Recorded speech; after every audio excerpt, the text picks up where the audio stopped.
Hello student, तो देखिए जहाँ तक मैंने अपनी पिछली वीडियो में करवा दिया था उससे आगे करवाऊँगा। तो पिछली वीडियो में हमने अपने 5 विकल्प कर लिए थे। जो एक क्वेश्चन बताया था मैंने कि ये एक क्वेश्चन में 5 विकल्प हैं। उसके बाद दूसरा क्वेश्चन है वो आज हमें शुरू करना है। तो रोज़ की तरह अपने कॉपी किताबें निकाल कर और क्वेश्चन लिखना शुरू कर दीजिए। हमारा दूसरा क्वेश्चन है उसी सीरीज का। एक कूलम आवेश में इलेक्ट्रॉन की संख्या ज्ञात करो। एक कूलम आवेश में इलेक्ट्रॉन की संख्या ज्ञात करो। ठीक है, तो इस क्वेश्चन को सॉल्व करने के लिए हमें दिया गया है, सवाल में बोला है एक कूलम आवेश में इलेक्ट्रॉन की संख्या यानी n ज्ञात करना है। इसके लिए हमें E बराबर पता होना चाहिए। E का मतलब होता है इलेक्ट्रॉन का आवेश, जो होता है 1.6 × 10⁻⁻19 कूलम। अब हमें n ज्ञात करना है यहाँ से, तो Q बराबर सूत्र होता है Ne, और यहाँ से अगर n निकालेंगे तो n बराबर हो जाता है Q/E। E बट्टे में आ जाएगी। Q का मान है 1, E का मान है 1.6 × 10⁻⁻19। दशमलव हटाएंगे तो 0 बढ़ जाएगा। ये हो गया 10/16 × 10⁻⁻19। अब देखो चाहो तो यहाँ ये घात जब ऊपर ले जाएंगे तो ये हो जाएगी प्लस की, तो 10 की घात हो जाएगी प्लस की 19। अगर एक घात यहाँ से कम कर दें तो यहाँ पे एक 0 बढ़ जाएगा, तो ये हो जाएगा 100/16 × 10 की घात 18 बचेगी, फिर एक घात कम हो जाएगी। तो n बराबर आ जाएगा 100 में जब 16 का भाग करेंगे तो 16 × 6 = 96, 4 बचेंगे और 40 हो जाएंगे, 16 दूनी 32, और फिर कितने बचेंगे 8 बचेंगे, 16 पंजे 80 × 10⁻18। तो ये जो क्वेश्चन है बहुत ज़्यादा इंपॉर्टेंट भी है, नॉर्मल भी पूछा जाता है, विकल्प में भी पूछा जाता है कि एक कूलम आवेश में कितने इलेक्ट्रॉन होते हैं। तो हम इसको ऐसे कैलकुलेट कर लेते हैं कि एक कूलम आवेश में 6.25 × 10⁻18 इलेक्ट्रॉन होते हैं। यदि बाई चांस कभी कभी ये क्वेश्चन पूछ लिया जाता है, बता देता हूँ इसी के साथ साथ, कभी क्वेश्चन पूछा जाता है Q बराबर दिया जाता है 8 कूलम, और 8 कूलम आवेश में इलेक्ट्रॉन की संख्या पूछता है n बराबर क्वेश्चन मार्क, तो सूत्र ही लग जाता है n बराबर Q/E। तो Q का मान रख देते हैं 8 और E का मान 1.6 × 10⁻⁻19। दशमलव हटाएंगे तो 0 बढ़ जाएगा। 80/16 × 10 की पावर ऊपर ले जाएंगे तो प्लस के 19, 16 पंजे 80। तो इसका आंसर आ जाता है n बराबर 5 × 10⁻19। तो बेसिकली इस तरह के 2 क्वेश्चन पूछे जाते हैं। एक तो एक कूलम आवेश इलेक्ट्रॉन की संख्या, तो 6.25 × 10⁻18 आ गया। एक पूछा जाता है 8 कूलम में, तो 5 × 10⁻19। एक जैसे हैं दोनों, जल्दी से कॉपी करो पहले।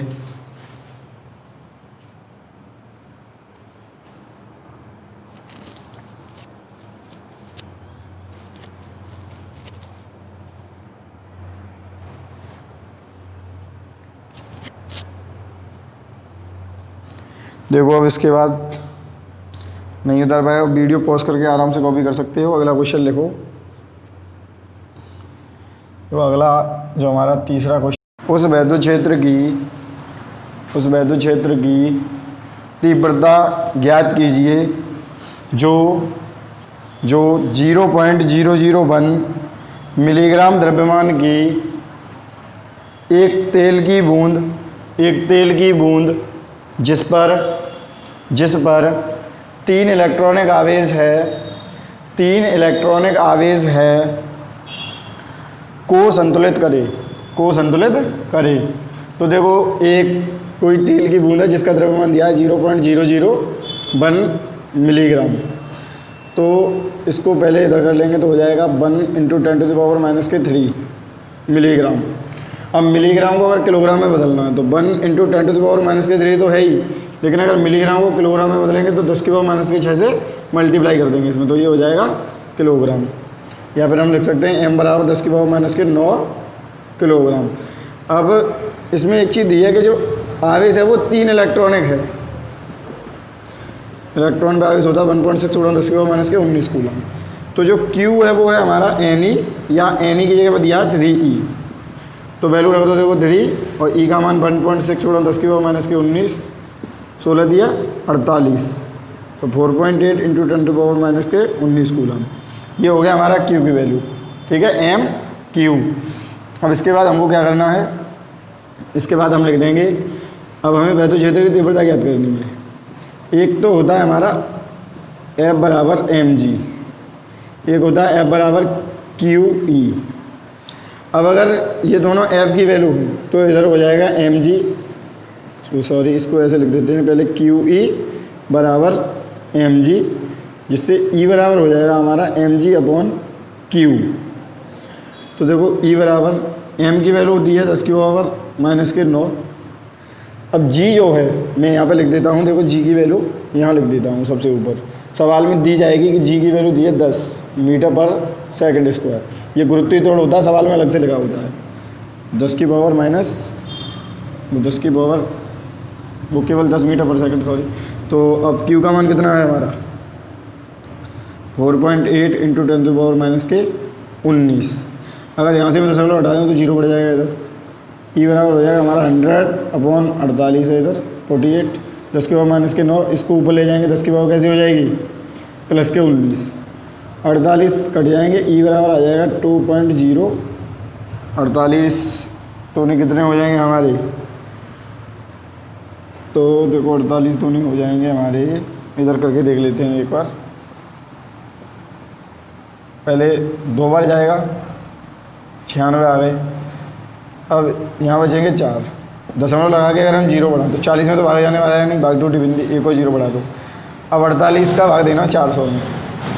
अगर देखते हैं हम कितने बार चला जाएगा, 8 बार करके देखते हैं। 8 8 64, हासिल लगा 6, 8 चौक 32 और 6 कितने होते हैं 32 और 6 हो जाते हैं हमारे 38, 384। तो हमारा 8 बार चला जाएगा तो आ जाएगा 08 पूरा 10 की पावर कितनी बचेंगी 10। ठीक, E बराबर ये आ गया हमारा। और हमसे पूछा क्या था, E बराबर ही पूछा था। यहाँ पे हम लिख देंगे इसका वैद्युत क्षेत्र की तीव्रता मात्रा न्यूटन प्रति कूलम। ये हो गया हमारा आंसर। स्क्रीनशॉट लेके जल्दी से उतार लो, फिर इसके बाद अगला क्वेश्चन देखते हैं। 1.6 गुणा 10 की पावर 3 गुणा 10 की पावर 3 वोल्ट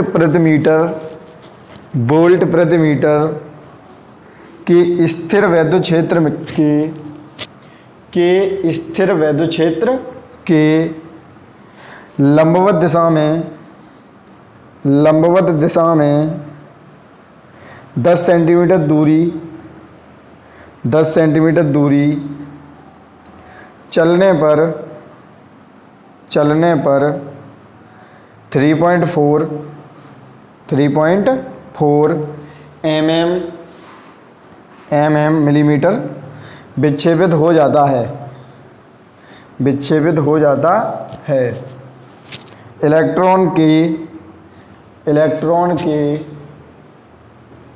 इलेक्ट्रॉन के स्मॉल ई अपॉन एम, ऐसे लिखना है, इलेक्ट्रॉन के ई बट्टे एम की गणना करो।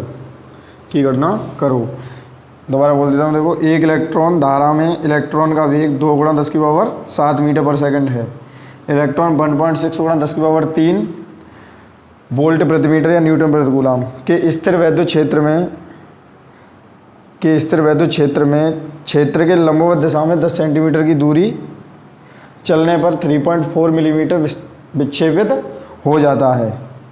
इलेक्ट्रॉन का ई बट्टे एम ज्ञात करना है। तो देखो वेग तो दिया है 2 गुणा 10 की पावर 7 मीटर पर सेकंड, और वैद्युत क्षेत्र की तीव्रता दी है हमारी 1.6 गुणा 10 की पावर 3 न्यूटन प्रति कूलम या वोल्ट प्रति मीटर। अब देखो मान लो x बराबर 10 सेंटीमीटर दूरी चलने के पश्चात कण कितना विस्थापित हो जाता है, विस्थापन मान लो s 3.4 mm। अब देखो ऊपर वाली को लिख सकते हैं 10 गुणा 10 की पावर माइनस के 2 मीटर, सेंटीमीटर को मीटर में बदल देंगे, ठीक है। और चाहो तो इसकी घात 1 मान लो, फिर इसको लिख सकते हैं 10 की पावर 1 मीटर। ये तो आ गया हमारा x बराबर, विस्थापन दिया 3.4 mm, इसका मतलब हो गया 3.4 और mm है तो 10 की पावर माइनस के 3 मीटर। इसका मतलब ये है, जैसे अगर मैं ये कहूँ कि इतनी दूरी तय करने में कोई कण और कितना विक्षेपित हो जाता है, इतना विक्षेपित हो जाए 3.4 mm, ठीक है।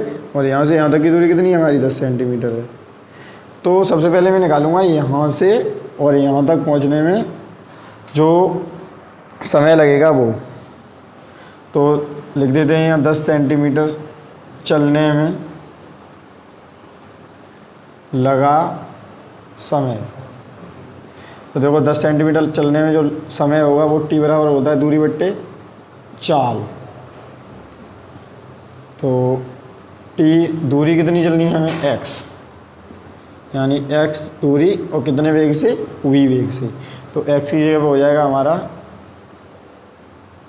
10 की पावर माइनस के 1 और v की जगह पे हो जाएगा 2 गुणा 10 की पावर 7, यानी इसको लिख सकते हैं 1/2। 10 की पावर माइनस के 1 है ये, और इसको भी ऊपर ले जाएंगे तो कितनी हो जाएगी 10 की पावर माइनस के 7, यानी 1 में अगर 2 का भाग कर दो तो 0.5 और 10 की पावर माइनस के 8, और इसको दशमलव पीछे कर दो तो आ गया 5 गुणा 10 की पावर माइनस के 9 सेकंड। ये तो आ गया हमारा t। तो अब देखो t जब हमारा इतना आ जाएगा तो t निकालने के बाद हम क्या करेंगे, इसको जब आगे करेंगे तो सबसे पहले तो हमें ये चीज़ पता होनी चाहिए कि हमारा ये आ गया। तो एक होता है हमारा विद्युत बल F बराबर E इंटू ई, और एक होता है F बराबर ma जिसे हम त्वरक बल बोलते हैं। अब ये दो समीकरण हो गए मान लो हमारे पास, अब दोनों F हैं तो हम इसको लिख सकते हैं कि ma बराबर E इंटू ई, क्योंकि ये दोनों आपस में बराबर हो जाएंगे। तो अगर a बराबर लिखोगे तो ई अपॉन m आ गया a की वैल्यू।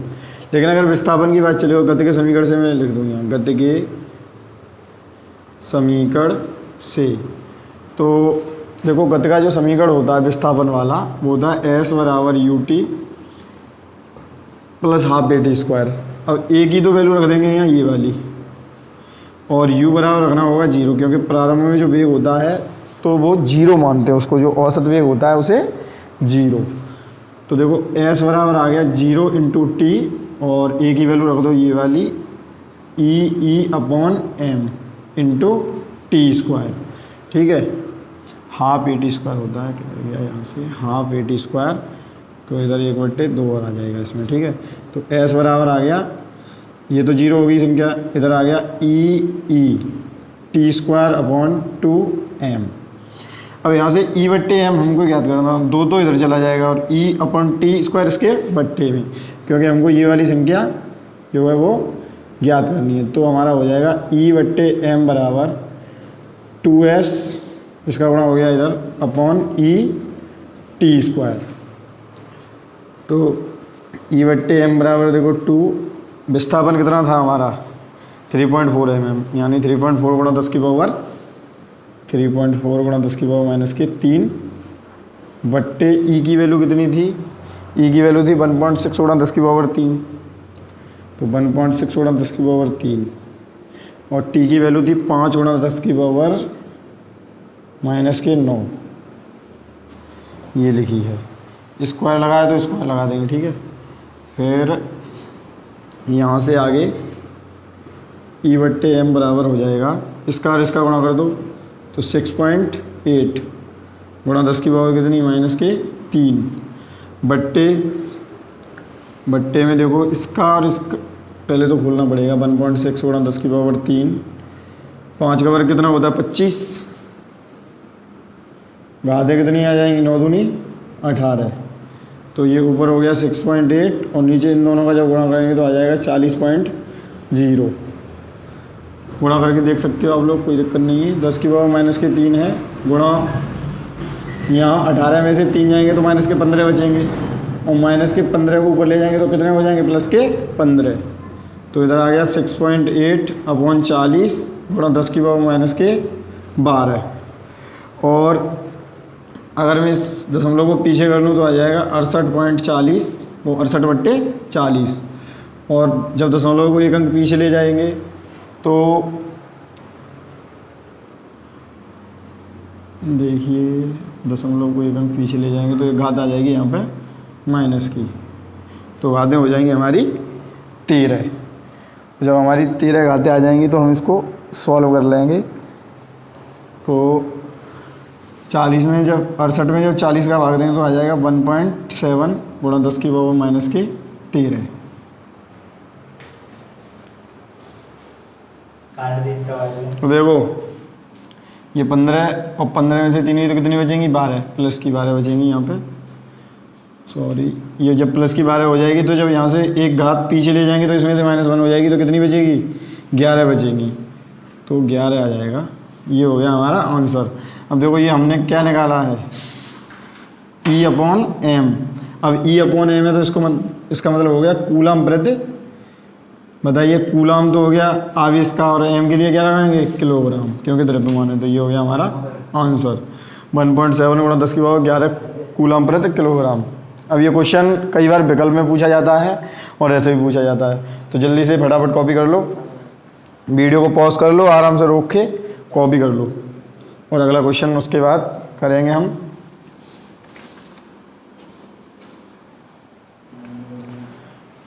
ये क्वेश्चन ये समझ लो आप बहुत ज़्यादा इम्पोर्टेंट हैं, जो पेपर में आते रहे हैं वही क्वेश्चन हैं। और यदि इसकी नोट्स चाहिए आपको तो मेरे व्हाट्सअप नंबर जो मैंने पहली वीडियो में दिया था उस पर जुड़ जाएं मेरे साथ, तो मैं आपको इसके नोट्स भी प्रोवाइड करता रहूँगा साथ साथ। पहले नोट्स मिल जाते हैं तो पढ़ने में थोड़ी आसानी रहती है। तो देखो, लिखो अगला क्वेश्चन। वैद्युत द्विध्रुव आघूर्ण की परिभाषा लिखिए। परिभाषा लिखिए और लिखो इसी में आगे। इलेक्ट्रॉन व प्रोटॉन के बीच की दूरी 0.53 एंगस्ट्रॉम है। 0.53 एंगस्ट्रॉम है। निकाय का वैद्युत द्विध्रुव आघूर्ण ज्ञात करो। निकाय का वैद्युत द्विध्रुव आघूर्ण ज्ञात करो। तो ये है हमारा सीरीज का 5वां क्वेश्चन। तो देखो दोबारा बोल देता हूँ, वैद्युत द्विध्रुव आघूर्ण की परिभाषा दीजिए। एक इलेक्ट्रॉन व प्रोटॉन के बीच की दूरी 0.53 एंगस्ट्रॉम है, ठीक है। और 0.53 एंगस्ट्रॉम है तो निकाय का वैद्युत द्विध्रुव आघूर्ण ज्ञात करना है हमको। तो सबसे पहले तो हम लिखेंगे वैद्युत द्विध्रुव आघूर्ण। सबसे पहले हेड डालो वैद्युत द्विध्रुव आघूर्ण आंसर में, और वैद्युत द्विध्रुव आघूर्ण। तो देखो इसके बारे में जब हम लिखना शुरू करेंगे तो ये हमारा वैद्युत द्विध्रुव आघूर्ण जो होता है, पहले हम समझेंगे वैद्युत द्विध्रुव क्या होता है। तो देखो वैद्युत द्विध्रुव में एक तरफ होता है माइनस का क्यू, एक तरफ होता है प्लस का क्यू, और बीच की दूरी होती है 2l, ठीक है। तो देखो वैद्युत द्विध्रुव क्या होता है, एक तरफ माइनस आवेश होता है, एक तरफ प्लस, और बीच की दूरी होती है 2l। और निकाय का लेकिन हमें परिभाषा लिखनी है वैद्युत द्विध्रुव आघूर्ण की। तो लिखो सबसे पहले परिभाषा। वैद्युत द्विध्रुव के किसी एक आवेश दोनों में से कोई एक ले सकते हैं, किसी एक आवेश तथा दोनों आवेशों के मध्य की दूरी के गुणनफल को, मध्य की दूरी के, इस दूरी के और इस एक आवेश के, ठीक है, मध्य की दूरी के गुणनफल को वैद्युत द्विध्रुव आघूर्ण कहते हैं। वैद्युत द्विध्रुव आघूर्ण कहते हैं। इसे P से प्रदर्शित करते हैं। इसे P से प्रदर्शित करते हैं, ठीक है। ये हो गई हमारी परिभाषा। अब देखो यहाँ पर अगर मैं सूत्र लिखूँ P बराबर, तो मैंने परिभाषा लगाई है वैद्युत द्विध्रुव के किसी एक आवेश, चाहे कोई से आवेश को हम ले सकते हैं। तो किसी एक आवेश, तो दोनों आवेश Q हैं तो Q लिख दिया, और बीच की दूरी 2l, दोनों का गुणनफल क्या कहलाता है, वैद्युत द्विध्रुव आघूर्ण। अब यदि यहाँ से मैं मात्रक लिखूँ इसका, तो देखो मात्रक Q आवेश है, आवेश का मात्रक क्या होता है, कूलम, और जो 2l है तो दो तो संख्या हो गई, l का मात्रक मीटर। तो वैद्युत द्विध्रुव आघूर्ण का मात्रक हो गया हमारा कूलम प्रति मीटर। और ऐसे ही अगर इसकी विमा लिखनी है तो आवेश की विमा AT और मीटर की L, तो विमा हो जाएगी इसकी ATL, ठीक है। इसमें सेकंड एक और इसी में एक सवाल पूछा गया है कि एक इलेक्ट्रॉन हो गया E, एक प्रोटॉन, ठीक है। इलेक्ट्रॉन का आवेश होता है 1.6 × 10⁻⁻19 कूलम, माइनस का होता है, इस पे होता है प्लस का 1.6 × 10⁻⁻19 कूलम, ठीक है। अब बीच की जो दूरी है वो सवाल में दी गई है 0.53 एंगस्ट्रॉम। तो इसको करने के लिए देखो Q बराबर चाहे तो E लिख लो, चाहे लिख लो P, सब बराबर हैं। 1.6 गुणा 10⁻⁻⁻⁰ कूलाम है। और बीच की जो दूरी है 12 वो दी है 0.53 एंगस्ट्रॉम। इसको लिख सकते हैं हम, दशमलव को एक अंक पीछे ले जाएंगे, बाद में कर लेंगे इसको। पहले लिखते हैं 0.53, अगर एंगस्ट्रॉम को हटाएंगे तो 10⁻⁻10 मीटर, और दशमलव एक अंक पीछे और करेंगे तो हो जाएगा 5.3 गुणा 10⁻⁻11 मीटर। ठीक है। अब P बराबर क्वेश्चन में हमारे सूत्र होता है P बराबर Q इंटू 2L। Q की वैल्यू रख दो पहले, कोई सी रख दो दोनों में से, क्योंकि बराबर ही हैं दोनों। तो 1.6 गुणा 10⁻⁻19 और 2L की वैल्यू है 5.3 गुणा 10⁻⁻11। अगर इसका और इसका गुणा करेंगे 16 × 48, 48 के 8 हासिल लागे 4, 16 × 5 80 और 4 84। दशमलव कितने अंक बाद 1 और 1 ये 2 अंक बाद, तो यहाँ लग जाएगा। और 10 की पावर कितनी हो जाएगी 19 और 11 -30 और मात्रा कूलाम मीटर। तो ये आ गया हमारा सवाल का आंसर। जल्दी से कॉपी करो इसे फटाफट।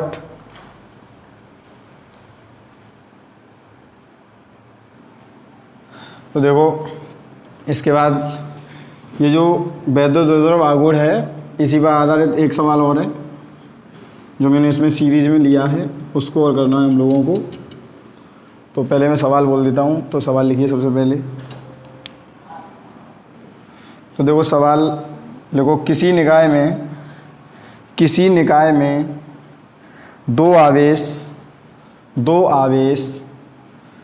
QA बराबर +1.5 माइक्रोकूलाम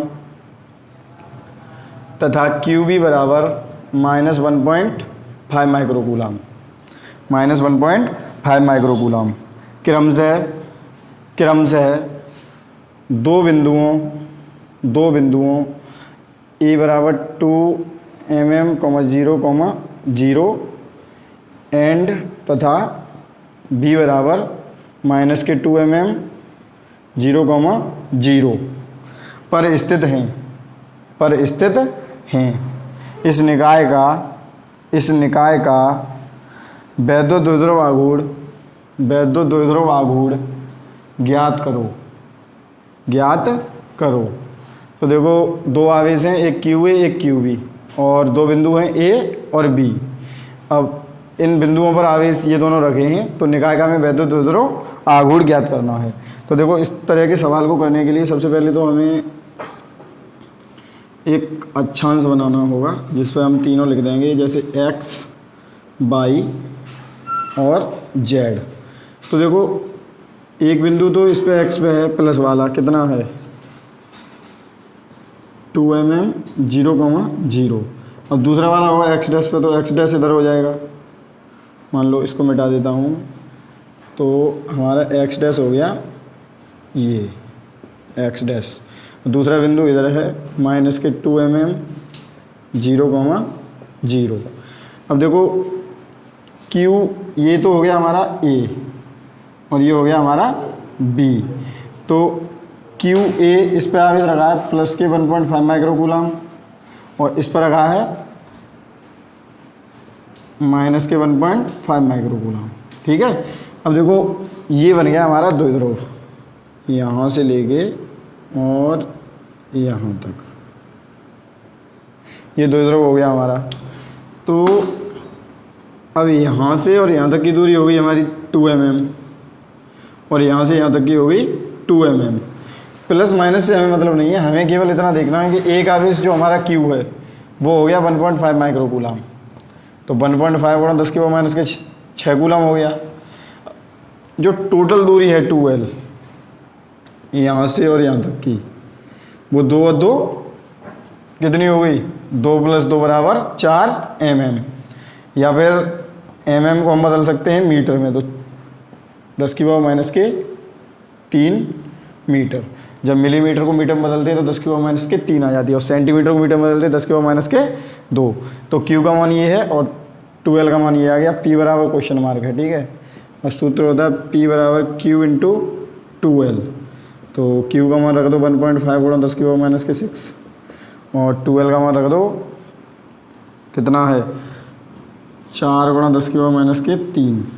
जब 1.5 और 4 का गुणा करेंगे यानी 1.5 और 4 का गुणा करेंगे तो कितना आ जाएगा 6.0 आ जाएगा, ठीक है। और 10 की पावर कितनी हो जाएगी माइनस के 9। इसको लिख सकते हैं 6 गुणा 10 की पावर माइनस के 9। मात्रक क्या है हमारा कूलाम मीटर। ये हो गया हमारा आंसर, ठीक है। देखो उतारने से पहले एक चीज़ समझ लो, यदि इसमें सवाल में ये दिया होता कि जैसे अगर x पे दिया सबसे पहले होता है x, y और z होता है, ठीक है। तो अगर x पे दिया है तो ये दोनों लिए जाएंगे, और y पे लेता तो एक तो ये हो जाता हमारा और एक इधर ले लेते y पे देता तो, और z पे देता तो एक z वाला इधर हो जाता और एक दूसरा z वाला इधर है हमारा, ठीक है। तो बेसिकली तीनों अगर ये वाली वैल्यू दी है, सबसे पहला वाला दिया है तो x के लिए दिया है, और अगर दूसरा वाला दिया होता कोऑर्डिनेट पहला वाला जैसे मान लो अगर कोऑर्डिनेट दिए होते 0,2 mm, 0 और 0, माइनस के 2 mm, 0 तो ये बाई पे होते तो ये इस वाली लाइन में बनता, ठीक। और अगर ये वाला 0 होता और लास्ट वाले दिए होते दोनों 2 mm, माइनस के 2 mm तो ये इस लाइन में बनता, ठीक। तो चित्र बना के और अपना इसको उतार लो। आज के लिए इतना ही छोड़ देता हूँ मैं, 5 क्वेश्चन हो चुके हैं, इनको कंप्लीट कर लेना और इसके बाद अगली वीडियो में करवाऊँगा, ठीक है। तो इसको कंप्लीट करके अपना पूरी तरह से कंप्लीट रखना और आगे अगली वीडियो में हो जाएगा। और ये आपको पसंद आया हो तो चैनल को सब्सक्राइब कर लें और अपने दोस्तों तक पहुँचा दें इसे, ताकि उनको भी इस चीज़ का फ़ायदा हो सके। ये वो क्वेश्चन हैं जो पेपर में आते रहे हैं और 2021 के लिए बहुत ज़्यादा इम्पोर्टेंट हैं, तो ध्यान से इन क्वेश्चन को कर लेना अपने।